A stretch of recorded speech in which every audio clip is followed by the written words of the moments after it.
kenapa harus ada hari santri dan kenapa harinya itu hari santri dan tidak hari kiai. Padahal yang memproklamirkan resolusi jihad itu adalah Simbah Kiai Hasyim Asy'ari. Beliau adalah kiainya kiai. Beliau adalah Hadratus Syekh, muassis Pondok Pesantren Tebu Ireng, muassis Jam'iyah Nahdlatul Ulama. Tapi kenapa yang ada itu adalah hari santri?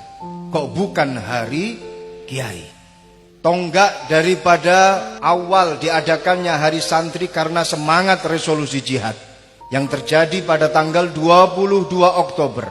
Yang semestinya harus kita peringati adalah siapa yang membangkitkan, yang menggelorakan para santri dalam mempertahankan kemerdekaan pada waktu itu. Tapi yang muncul justru namanya adalah hari santri. Ini menunjukkan bahwasannya setiap kiai itu pasti pernah nyantri. Dan setiap kiai dia pasti pernah menjadi santri kiainya ketika dia masih mondok di pondok pesantren. Semua kiai pasti pernah jadi santri. Dan dia adalah santri bagi kiainya. Yang pasti disebut sebagai hari santri ini menunjukkan bahwasannya seorang kiai ini pun juga adalah sebagai santri. Kiai Haji Hasyim Asy'ari mondok di Pondok Pesantren Bangkalan, asuhan daripada Kiai Khalil Bangkalan. Bertahun-tahun beliau mondok di sana. Setelah beliau mondok di Bangkalan kemudian pulang mendirikan Pondok Pesantren Tebu Ireng. Setelah beliau mendirikan Pondok Pesantren Tebu Ireng, Kiai Khalil Bangkalan kemudian ikut ke Tebu Ireng dan mengaji di depan Mbah Kiai Hasyim Asy'ari. Sempat kaget Kiai Hasyim Asy'ari, "Kiai, panjenengan adalah guru saya. Kenapa saat ini panjenengan justru mengaji kepada saya?" Dijawab oleh Kiai Khalil Bangkalan, "Sing biyen ya wis biyen. Yang dulu ya sudah berlalu. Kamu dulu mondok di tempat saya. Saat ini aku ingin belajar kepada kamu." Saling mencari ilmu, saling memperbanyak guru antara satu kiai dengan kiai yang satunya. Itulah tradisi para kiai zaman dahulu. Kiai Haji Abdul Karim, muassis Pondok Pesantren Lirboyo, ketika Mbah Kiai Hasyim Asy'ari mondok di Pondok Pesantren Bangkalan, Kiai Haji Abdul Karim sudah ada di Pondok Pesantren Bangkalan. Katakanlah beliau adalah kakak kelas atau senior daripada Kiai Hasyim Asy'ari. Kiai Hasyim Asy'ari setelah mondok kemudian pulang ke Tebu Ireng, mendirikan Pondok Pesantren Tebu Ireng.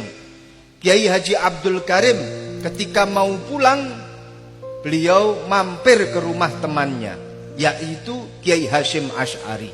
Mampir di Tebu Ireng, transit tidak lama, hanya 4 atau 5 tahun lamanya transit di Tebu Ireng. Kiai Haji Abdul Karim juga ikut mengaji di depan Mbah Kiai Hasyim Asy'ari. Kiai Hasyim Asy'ari ketika ada masail-masail nahwiyah, masail-masail sorfiyah, beliau tanyanya kepada Kiai Haji Abdul Karim. Ini adalah satu tradisi ulama kita zaman dahulu, yaitu memperbanyak guru, memperbanyak sanad. Tidak ada rasa gengsi, tidak ada rasa takabur di dalam hatinya ketika berbicara masalah ilmu. Bagaimana kita saksikan Kiai Khalil Bangkalan ngaji ke Tebu Ireng. Bagaimana kita saksikan Kiai Hasyim Asy'ari ngaji ke Mbah Khalil Bangkalan.